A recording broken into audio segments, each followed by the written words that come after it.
मित्रांनो, तुमचं पुन्हा एकदा GB स्टोरी टेलर या यूट्यूब चॅनलवर स्वागत आहे. आजच्या आपल्या गोष्टीचं नाव आहे बाळंतिणीची खोली. लेखक संतोष देशपांडे.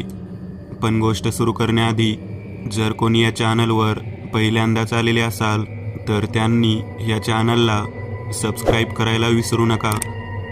चला तर मग अजिबात वेळ न घालवता गोष्टीला सुरुवात करूया.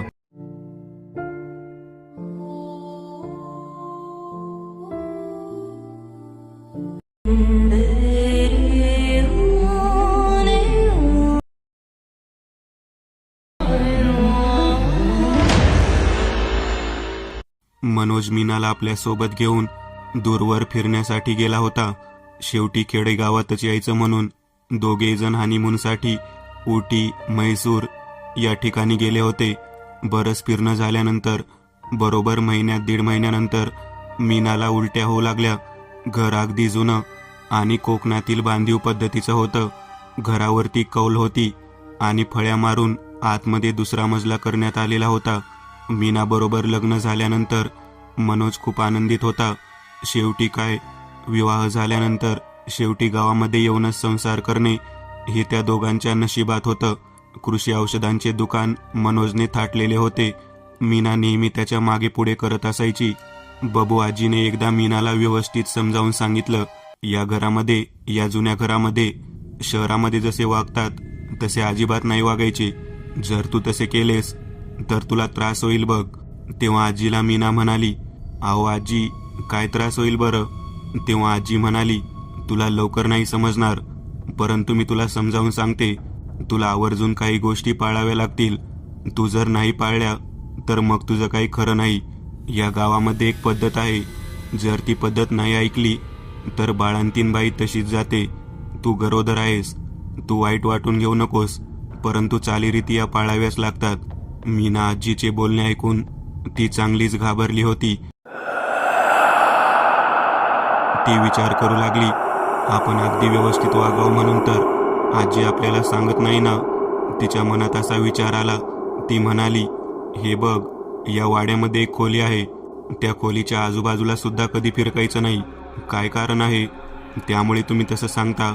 तुझा जेव्हा प्रसूतीचा काळ येईल तेव्हाच त्या ठिकाणी तुला जायचं आहे.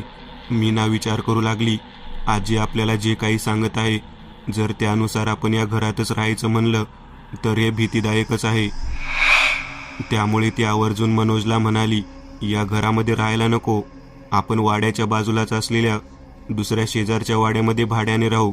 आपण शेजाऱ्यांकडे राहिल्यानंतर मला वाटतं की मला सुख समाधान लाभेल. मनोज म्हणाला, अचानक असं काय तुला वाटतं म्हणून तू घरात राहायला नको म्हणतेस? पिढ्यानपिढ्या माझी आई, माझी आजी या ठिकाणीच राहिलेली आहे. तेव्हा मीनाने सांगायला सुरुवात केली. ती म्हणाली, बबू आजी म्हणाली की या ठिकाणी खोली आहे जिथे फक्त प्रसूतीच्या काळामध्ये जायचं असतं आणि ती खोली बंद आहे. आणि या संपूर्ण वाड्यामध्ये वावरत असताना शहरातला जो काही वावरण्याचा प्रकार आहे तो अजिबात करायचा नाही. खेडेगावात जशी मुलगी राहते अगदी त्या पद्धतीने राहायचे.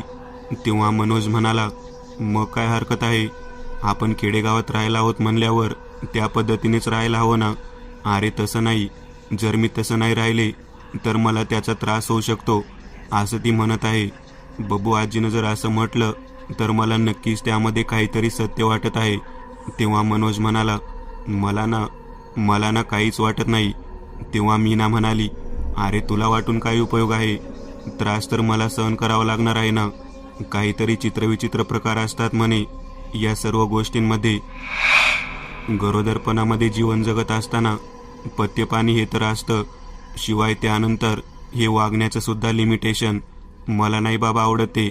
मनोज मीनाचे बोलणे ऐकून जरा विचार करू लागला. तो बबू आजी बरोबर चर्चा करायचं म्हणून मागच्या दिशेने निघालेला होता. तेवढ्यात त्या ठिकाणी दयानंद काका त्याला नारळाची वक्कल घेऊन जाताना दिसले. दयानंद काकांना मनोज म्हणाला, बबू आजी कुठे आहे? तेव्हा काका म्हणाले, अरे ती गेली आहे मागच्या त्या खोलीत स्वच्छता करायला. कोणी गरोदर आहे का? तेव्हा मी म्हणालो, हो गरोदर आहे माझी बायको मीना. तेव्हा दयानंद काका म्हणाले, अरे मग इथे कशाला राहतोस? या ठिकाणी राहू नकोस, बाजूच्या वाड्यामध्ये राहा. या ठिकाणी राहणं अवघड आहे. तुझी बबू आजी काही बोलली नाही का? तेव्हा मनोज म्हणाला, का, ती काय बोलणार? तेव्हा काका म्हणाले, अरे तिला सगळं माहीत आहे. जर एखादी गरोदर स्त्री जर या वाड्यामध्ये राहायचं म्हटलं तर तिला खूप नियमांमध्ये राहावं लागतं. बबू आजीने तुझ्या बायकोला सगळं काही सांगितलं असेल बघ. तेव्हा मनोज यांच्या डोक्यात विचार येऊ लागला, खरंच आपल्याला मीना जे काही सांगत होती ते खरं होतं तर? बबू आजीने या वाड्यामध्ये राहण्याच्या अगोदर जे काही सूचित केलं होतं ते नक्कीच काहीतरी रहस्यमय आहे. दयानंद काकांना पुढे विचारत असताना मनोज म्हणाला, काका नेमकं काय आहे या वाड्यामध्ये? तेव्हा दयानंद काका म्हणाले, या वाड्यामध्ये एक अशा प्रकारचा रीतिरिवाज आहे की या वाड्यात जर एखादी स्त्री गरोदर पोटुशी असेल तर तिला नियमामध्येच राहावे लागते. तुझ्या जन्माच्या नंतर कोणीच व्यक्ती या वाड्यात जन्मलेली नाही. केवळ तुझ्या आईला आणि बबू आजीला सर्व काही माहिती आहे. आता गरोदर असणारी मुलगी ही तुझी पत्नी आहे, त्यामुळे तिला ते सर्व नियम पाळावे लागतील. आजी तुला बाहेर सुद्धा राहायला जा असं म्हणू शकत नाही, कारण तू घरातला एकुलता एक मुलगा आहेस. मनोज काकांना म्हणाला, अशी कोणती गोष्ट आहे की मला माझ्या घरातून बाहेर राहायला जाण्याची वेळ आली आहे? तेव्हा काका म्हणाले, ज्या खोलीत गेली आहे ना आजी, त्या खोलीतून बाहेर येऊ देत. या वाड्यामध्ये बोलायचं म्हटलं तर जरा भीतीच वाटते. तू बाहेर ये, मागच्या बाजूला विहिरीच्या कटड्यावर बसून बोलूया. मी तुला सगळं काही तिथे सांगेन. या वास्तूच्या आतमध्ये मला काही बोलता येत नाही. तेव्हा मनोज म्हणाला, काय बोलत आहात काका? आजी कशाला काय तुम्हाला बोलेल? तेव्हा काका म्हणाले, अरे तुला काय माहिती? तुला सगळं काही माहीत सुद्धा करून द्यायचं नाही आणि माहीत करून द्यायचं सुद्धा आहे. तेव्हा मनोज म्हणाला, काय माहीत करून द्यायचं आहे आणि कोणत्या गोष्टी माहीत करून द्यायच्या नाही? तेव्हा दयानंद काका म्हणाले, तू विहिरीच्या कठड्यावर ये, मी तुला सगळं काही सांगतो. आणि सगळ्यात अगोदर तू बाजूच्या वाड्यामध्ये राहायला जा. आत्ताच्या आत्ता तुझं सामान सगळं काही व्यवस्थित करून घे आणि लगेचच मीनाला घेऊन बाजूच्या वाड्यात राहायला जा. मनोज म्हणाला, अगोदर काय आहे ते तरी सांगा, लगेचच का पाठवत आहे तिकडे? तेव्हा दयानंद काका म्हणाले, तुझी आजी बाहेर आल्यानंतर मला काहीच बोलता येणार नाही, त्यामुळे मी म्हणतो तू माझ्यासोबत विहिरीच्या कठड्याजवळ ये. तेव्हा मनोज आणि दयानंद काका विहिरीच्या कठड्याजवळ पोहोचले. वरच्या दिशेने कौलावरती एक ध्वज बांधलेला दिसला. तो पिवळ्या रंगाचा ध्वज होता. तो दाखवत दयानंद काका म्हणाले, तब्बल 24 वर्षानंतर हा ध्वज वर लागलेला आहे. तू जेव्हा जन्माचा होता त्यावेळेलाच हा लागलेला होता. आता तुझ्या पोटी जन्मलेल्या लेकरासाठी हा लागला आहे. काय कारण आहे तिथे झेंडा बांधायचे? कोणी लावला तिथे झेंडा? तेव्हा दयानंद काका म्हणाले, तुझ्या आजीने लावला आहे. तिनेच वाईट काही घडू नये म्हणून अगोदरच शुभ संकेतासाठी तो ध्वज लावला आहे. मनोज वरच्या दिशेने पाहत होता.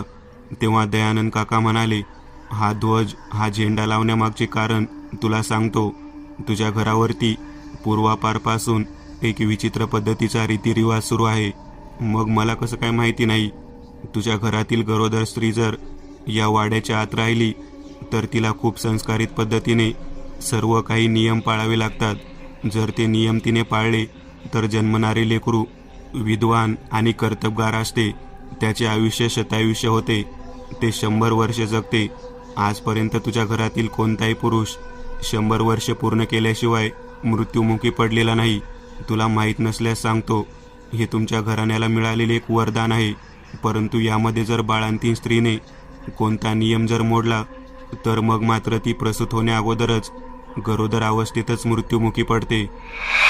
त्यामुळेच आपल्या घराण्यामध्ये तब्बल आतापर्यंत 17 बाळंतीण स्त्रिया मेलेल्या आहेत. तेव्हा मनोजने डोक्याला हात लावला. काय बोलत आहात तुम्ही काका? 17 जणी मृत्युमुखी पडल्या केवळ या वरदानामुळे? होय, वरदान नाही म्हणायची, याला श्राप म्हणायचा. अहो, श्राप म्हणून कसं चालेल? आपल्या पोटच्या पोराला 100 वर्ष आयुष्य जर प्राप्त होणार असेल तर काय हरकत आहे? 9 महिने त्या बाईने येथील नियम पाळायचे. तुला कळतं का तू काय बोलत आहेस ते? तुला नियम माहिती आहेत का? हा झेंडा वर लावल्यानंतर जवळजवळ ते सर्व नियम पाळण्यासाठी आम्ही तयार आहोत, असेच तुझ्या आजीने सांगितलेले आहे. कोणाला सांगितले आहे आजीने? आणि हा नियम पाळायला लावणारा व्यक्ती कोण आहे? तुझ्या आजीने ज्याला कोणाला सांगितले आहे त्या व्यक्तीला आता कळून चुकले आहे की तुझ्या घरात गरोदर बाई आहे. लक्षात घे, तू जर या वाड्यातून बाहेर राहायला गेलास तरच व्यवस्थित पद्धतीने वाचू शकतोस.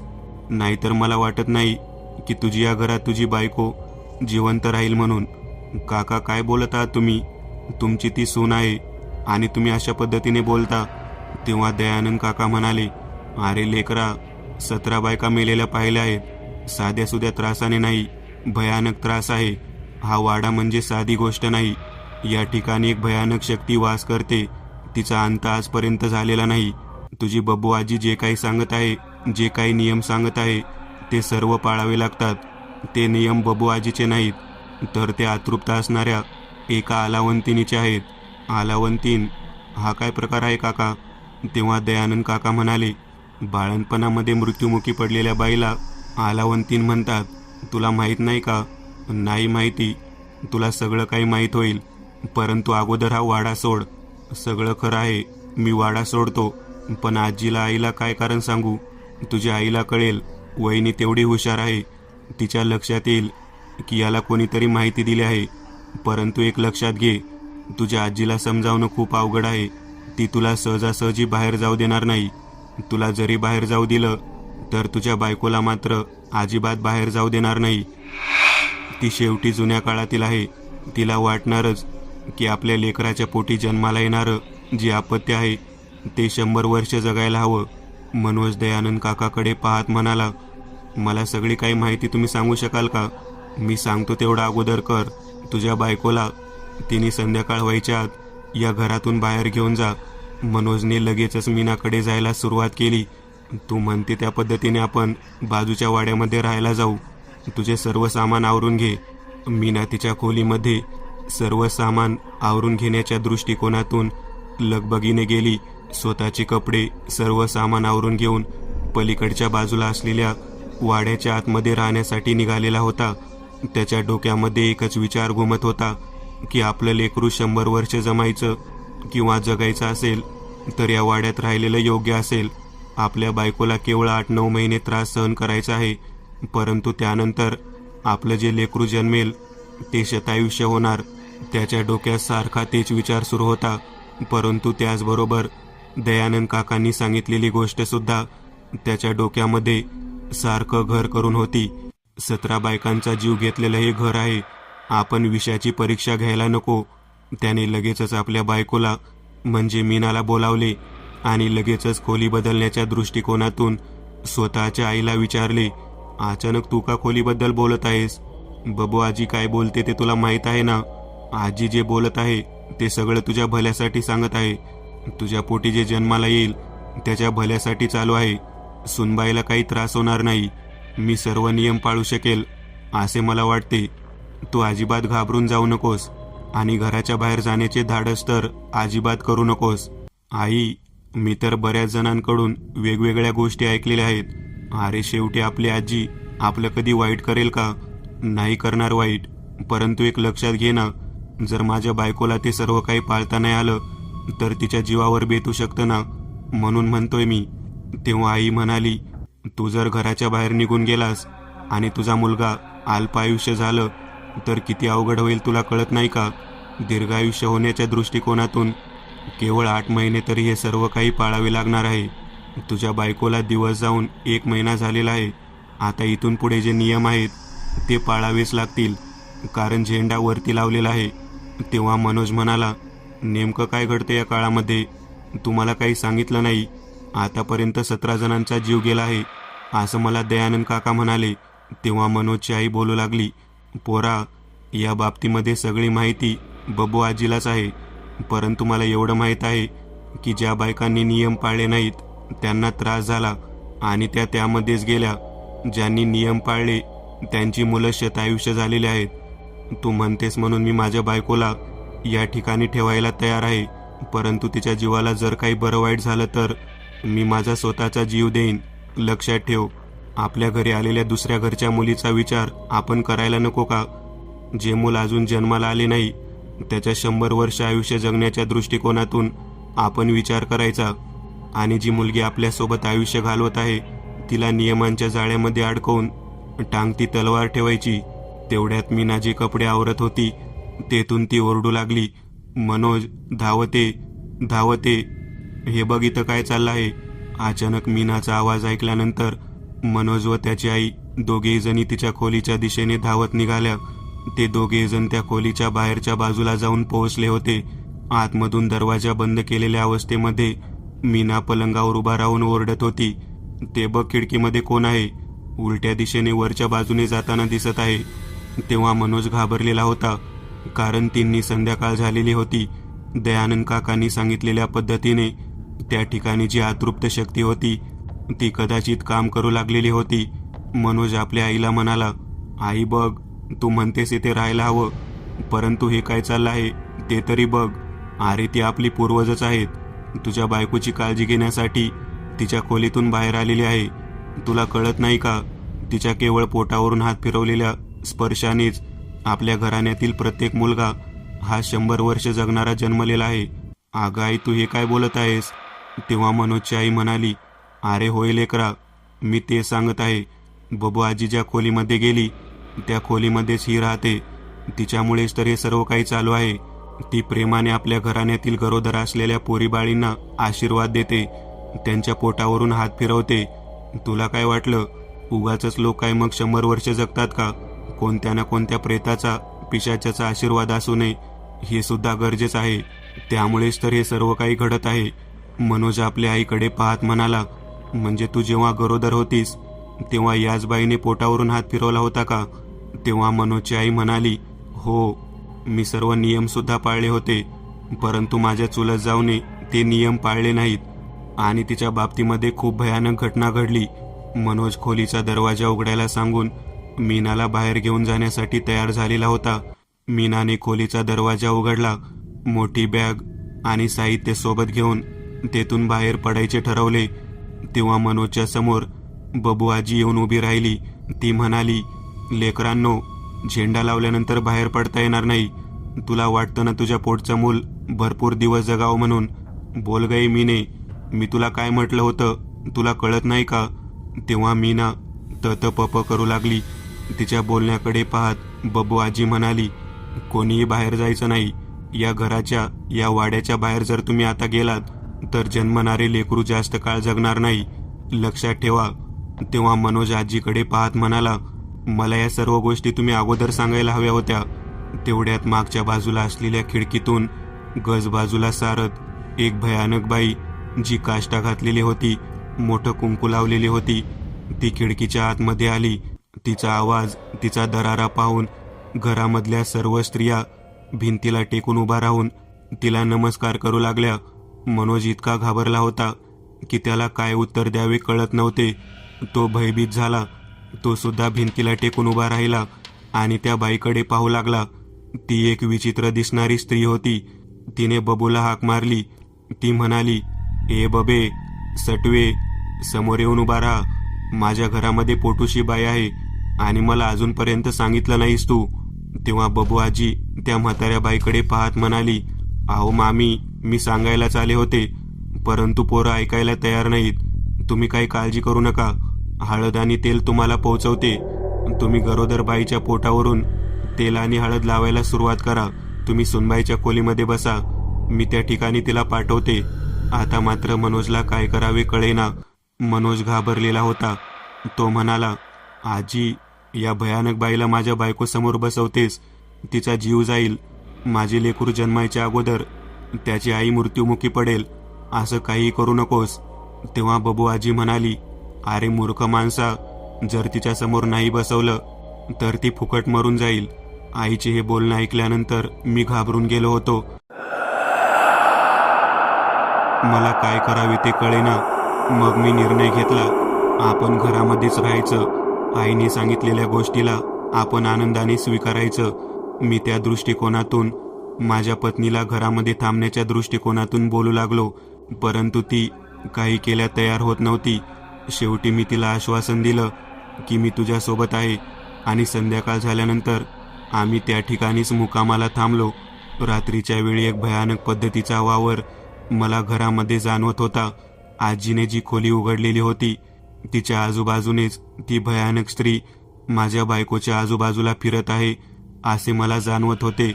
ती स्त्री कोण होती ते मला काही लक्षात येत नव्हते, परंतु तिने जे काही करायचे ठरवले होते ती गोष्ट पाहून माझी बायको किती घाबरेल याची मला भीती वाटत होती. माझ्या आईने माझ्या बायकोला तिच्या खोलीमध्ये एकटे सोडले आणि बबू आजी मला म्हणाली, तुझ्या बायकोला काही काळाकरता का होईना एकटे सोडावे लागेल. नवीन ज्या काही गोष्टी सांभाळायच्या आहेत त्या तिला माहिती करून द्यायला लागतील. मी बबू आजीला म्हणालो, आजी नेमकं काय चाललं आहे ते तरी कळेल का? काय नियम असतील ते तरी सांगशील का? तेव्हा आजी म्हणाली, तुझ्या आईला विचार. तुझ्या आईने सगळं काही पाळलं आहे, त्यामुळेच तू आज एवढा व्यवस्थित आहेस. मी आईबरोबर बोलायला सुरुवात केली. मीना तिच्या खोलीमध्ये गेलेली होती. आम्ही जेवणाची तयारी करत होतो. आई म्हणाली, सर्वात प्रथम घरामध्ये कधीही आत बाहेर करत असताना पाय धुवूनच यावे लागेल. त्या शेवटच्या खोलीमध्ये गेल्यानंतर तेथे एक जाती आहेत, त्यावरती पहाटे उठून धान्य दळावे लागेल. त्यानंतर मागच्या बाजूला जो पाण्याचा आड आहे त्यातून पाणी शेंदून काढावे लागेल. एवढेच नव्हे, स्वतःचे धुणे स्वतः धुवावे लागेल. हे सर्व काही अगदी व्यवस्थित पद्धतीने केल्यानंतर घरातील पिकवलेल्या धान्याचे सुग्रास जेवण करावे लागेल. हे सर्व नियम मला लागू होते. संध्याकाळी शुभम करोती म्हणण्यासाठी देवघरात जावे लागेल. देवाच्या पोथीपुराणाचे वाचन करावे लागेल. या सर्व नियमावली मी पाळत होते, म्हणूनच ती बया शांत होती. जर मी चुकीची वागले असते तर तुझा जन्म झालाच नसता. मी आईला म्हणालो, माझ्या बायकोला या परिस्थितीमध्ये सर्व काही पाळता येईल असे मी सांगू शकत नाही. माझी इच्छा आहे की विनाकारण अशा प्रकारचे धाडस करायला नको. तेव्हा बबू आजी तिथेच होती. ती म्हणाली, अरे वेडा आहेस का? घरावरती झेंडा लावला म्हणजे त्या घरातल्या त्या बाळंतिणीच्या खोलीतल्या त्या बाईला आपण जवळजवळ सांगितलं की तिच्या नियमांमध्ये राहायला घरातील सून तयार आहे आणि आता तिला बाहेर घेऊन जाण्याचा विचार करतोस. तेव्हा मी आजीकडे पाहत म्हणालो, जर माझ्या बायकोने काही पालन केले नाही तर तिचा जीव जाईल. ती मला या गोष्टीचे धाडस करायचे नाही. त्यापेक्षा माझं लहान मूल जेवढं जगेल तेवढं जगेल. मला नाही शतायुष्य मुलगा हवा. मला जेवढं आयुष्य देवाने दिलं आहे तेवढंच हवं आहे. नको त्या फंद्यात पडायला नको. असे म्हणून मी माझ्या बायकोला खोलीतून बाहेर काढण्यासाठी गेलो. तिचे सर्व सामान साहित्य घेतले आणि तेथून थेट बाजूच्या वाड्याच्या दिशेने जाण्यासाठी निघालो. तेव्हा दयानंद काका वाटेत उभारलेले होते. ते मला म्हणाले, आता बाहेर पडू नकोस. जे मरण उद्या आहे ते आजच घडवून येईल. काका मग काय करू देत? तेव्हा काका म्हणाले, आजची रात्र या ठिकाणीच थांब. तुला कळेल की काय भयानकता या बाळंतिणीच्या खोलीची आहे. तिची इच्छा काय आहे. जोपर्यंत तिची इच्छा पूर्ण होत नाही तोपर्यंत ती कोणालाच सोडत नाही. तू जरी बाहेर गेलास तरी ती तुला बाहेरून घराच्या आतमध्ये अगदी व्यवस्थित पद्धतीने बोलावून घेईल. तुला जर वाटत असेल तर तू ती परीक्षा घेऊन पाहू शकतोस. दयानंद काकांनी सांगितलेल्या पद्धतीने मी विचार करू लागलो. आपण येथून बाहेर जाताना आपल्या समवेत काही तंत्रसिद्धीचे साहित्य घ्यावं आणि लगेचच पलीकडच्या वाड्यामध्ये जाऊन पडावं. कारण यांनी मला म्हटले होते, ती सहजासहजी कोणाला इथून जाऊ देत नाही. मला ते पाहायचं होतं की ती नेमकी काय करू शकते. मी माझ्या बायकोला घेऊन तिथून लगेचच बाजूच्या वाड्यामध्ये जिथे मी खोली घेतली होती तिथे जाऊन पोहोचलो. मी त्या ठिकाणी पोहोचल्यानंतर माझी पत्नी माझ्याकडे पाहत म्हणाली, तुम्ही खूप चांगला निर्णय घेतला. एक भयानक आणि दिसायला भेसूर असलेल्या पिशाच्या आत्म्याला माझ्या पोटावरून हात फिरवत असताना पाहिल्यावर माझा जीवच जाईल. अहो, पहिले 3 महिने किती व्यवस्थित पद्धतीने लेकरू जपायचे असते. चुकून जर गर्भपात झाला तर, आणि या अवस्थेत त्या तुमच्या पूर्वज असलेल्या आतृप्त आत्म्याच्या स्त्रीला माझ्या पोटावरून हात फिरवून द्यायचा. मी तिला पाहूनच माझा गर्भपात होऊन जाईल. बरं झालं तुम्ही मला इकडे घेऊन आलात. तेव्हा मनोज म्हणाला, अगं संकट अजून टळलेले नाही. तिच्या मनातील इच्छा काय आहे, ती अशा पद्धतीने का वागत आहे, हे सर्व कळायला हवं ना. तेवढ्यात आपल्याला लहान लेकरू होणार. म्हणून मीनाने विणकामाचे साहित्य जे होतं ते बाहेर काढले होते. ते विणकामाचे साहित्य तिनं आवरत असताना खिडकीतून ती विचित्र स्त्री वर पाय आणि खाली डोकं करून तिच्याकडे पाहू लागली. ती मीना मीना म्हणून हाक मारू लागली. आता मात्र मनोजला काय करावे कळेना. मनोज हात जोडून तिच्या समोर उभा राहून म्हणाला, माझ्या बायकोला तुझ्या शतायुष्य होण्याच्या आशीर्वादाचा काहीच उपयोग होणार नाही. उलट ती घाबरून मरून जाईल. ती परिस्थितीनुसार बदलणारी मुलगी आहे. आता परिस्थिती बदललेली आहे. तिच्या हातून तुझे नियम पाळले जाणार नाहीत. माफ कर. तू जी कोण आहेस ती नक्कीच माझ्या रक्तातली बाई आहेस. आपल्या रक्ताच्या नात्याला जाणून तरी का होईना मला माफ कर. तेव्हा त्या स्त्रीने एका क्षणात खिडकीचा दरवाजा तोडला आणि आतमध्ये प्रवेश केला. ती समोर उभा राहिली. ती म्हणाली, मी सुद्धा अशाच प्रकारे माफी मागितलेली होती. माझ्या सासूने किती भयानक पद्धतीने मला छळलं तुला माहिती आहे का? त्या खोलीमध्ये मी अजून तशीच तडफडत आहे. तेव्हा मी तिला म्हटलं, तुझ्या सासूने तुला छळलं म्हणून तू तुझ्या घराण्यातील प्रत्येक सुनेला या पद्धतीचा त्रास देणार आहेस का? तेव्हा ती म्हणाली, नाही नाही, मी अशा पद्धतीचा त्रास नाही देणार, परंतु जो रीतिरिवाज आहे तो पाळायला नको का? मला या पद्धतीने, या संस्काराने जगवले आहे. आजकालच्या मुली कशा भयानक पद्धतीने बिभत्स्य पद्धतीचे कपडे घालून राहतात, किती भयानक पद्धतीने व्यसने करतात. मग त्या मुलींना वळण लावायला नको का? माझ्या आईने, माझ्या सासूबाईंनी मला ज्या गोष्टी शिकवल्या त्याच आपल्या घराण्यातील सुनांना, पोरींना याव्यात म्हणून मी धडपडत आहे. आणि तू, मी त्या खोलीतून बाहेर आल्यानंतर, तो झेंडा वरती लावल्यानंतर सुद्धा जागा सोडून इकडे आलास. तुला माहीत आहे का याची शिक्षा काय आहे? जो कोणी या घरातून माझ्या उपस्थितीमध्ये ते घर सोडून बाहेर येईल त्याला आयुष्यभरासाठी त्याच खोलीमध्ये कैद करून ठेवत असते. आयुष्यभर माझ्यासमोर त्याला सर्व नियम पाळावे लागतात. चल आता, तुझ्या बायकोची आणि तुझी वेळ आलेली आहे. तेव्हा मी तिच्यासमोर हात जोडून उभा राहत म्हणालो, मी तुझाच वंशज आहे गाई. मला माफ कर. माझ्या आईप्रमाणे आहेस तू. मला माफ कर. माझ्याकडून चुकलं. माझ्या बायकोला सुद्धा माफ कर. माझ्या डोळ्यातील अश्रू पाहून त्या स्त्रीच्या हृदयाच्या पिशाच्या स्त्रीला पाझर फुटला. ती माझ्याशी बोलू लागली, मला आई म्हणून, मला मातृत्वाचं सुख म्हणून काहीच मिळालं नाही रे. तू आज मला पहिल्यांदा आई म्हणून बोलावलं. केवळ आई म्हणायच्या एका गोष्टीसाठी माझं आयुष्य मी किती खडतर पद्धतीने जगले. माझ्या सासूने, माझ्या आजी सासूने मला चित्रविचित्र पद्धतीचे नियम पाळायला लावले. गरोदरपणामध्ये मी इतके कष्ट केले की माझे बाळंतपण झाल्यानंतर माझा मुलगा सुद्धा मला पाहता आला नाही. केवळ माझ्या मुलाला शतायुष्य लाभावे म्हणून मी देवाची आराधना केली. परंतु माझा मुलगा जन्माला आणि मी अति कष्ट केल्यामुळे त्यातच माझा जीव जाऊन मृत्युमुखी पडले. त्या खोलीमध्येच माझे प्रेत तसेच पडून राहिले. माझा आत्मा तेथेच तडफडत राहिला. तुला काय म्हणून सांगू, माझ्या शरीराला सुद्धा त्यांनी बाहेरच्या बाजूला त्या कटड्याच्या खाली दफन करून टाकले रे. एका बाळंतिणीची इच्छा नाही पूर्ण केली. मला माझे लेकरू पाहायचे होते, ते नाही पाहायला मिळालं. म्हणून तर मी या ठिकाणी एका अतृप्त वासनेने प्रत्येक गरोदर असलेल्या आपल्या घराण्यातील मुली बाळांना आशीर्वाद देण्यासाठी येते. तेव्हा मी म्हणालो, तुझं नाव काय आहे? तेव्हा ती म्हणाली, मी विशाखा. आपल्या कोठेघरामध्ये एक मोठी पत्र्याची पेटी आहे. त्या पेटीमध्ये माझा फोटो आहे. खोलीच्या बाहेर जे माझे दफन केलेले प्रेत आहे त्या प्रेतावरती अंत्यसंस्कार कर. मला 10 संस्कार होणे गरजेचे आहेत. मला माझ्या मुलाचा ज्या ठिकाणी मृतदेह पुरला त्या ठिकाणी जायचं आहे. माझ्या आलवंतिनीच्या जीवनातून मला मुक्त व्हायचं आहे. आज पहिल्यांदा कोणीतरी मला आई म्हणून हाक मारली आणि माझी एक इच्छा पूर्ण झाली. मीना आणि मनोज दोघे जण विशाखा म्हणायच्या त्या पूर्वज असणाऱ्या त्या बाईकडे पाहत होते. त्यांना जवळजवळ कळून चुकलं की खरंच काही गोष्टी, काही नियम किती भयानक पद्धतीचे असू शकतात.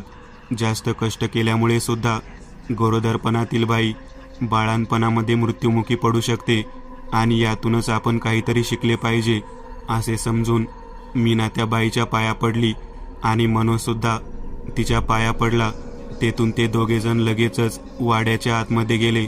रात्रीतूनच त्यांनी ती खोली उघडली आणि त्या खोलीच्या दरवाजाच्या बाहेरच्या बाजूला असलेल्या तिच्या दफन केलेल्या प्रेताच्या जागेला उकरायला सुरुवात केली. ते पाहून बबू आजी आणि मनोजची आई त्या ठिकाणी आली आणि म्हणाली, अरे हे काय करत आहेस? तेव्हा मनोज म्हणाला, अगं त्या विशाखा म्हणायच्या आजीला मुक्ती द्यायला नको का? तेव्हा बबू आजी म्हणाली, मग इथे काय आहे? तेव्हा मनोज म्हणाला, इथेच तिचं प्रेत आहे, त्याचा सांगाड आहे, त्याला जाळायला हवं. तिने सांगितलं आहे, तिचा जर हे प्रेत 10 संस्कारित केलं तर ती मुक्त होईल. बबू आजी आणि आई दोघेजणी आश्चर्यचकित झाल्या. त्या दोघींनी तेथील सांगाडा बाहेर काढला आणि सर्वांदेखत अंत्यसंस्कारित केलं.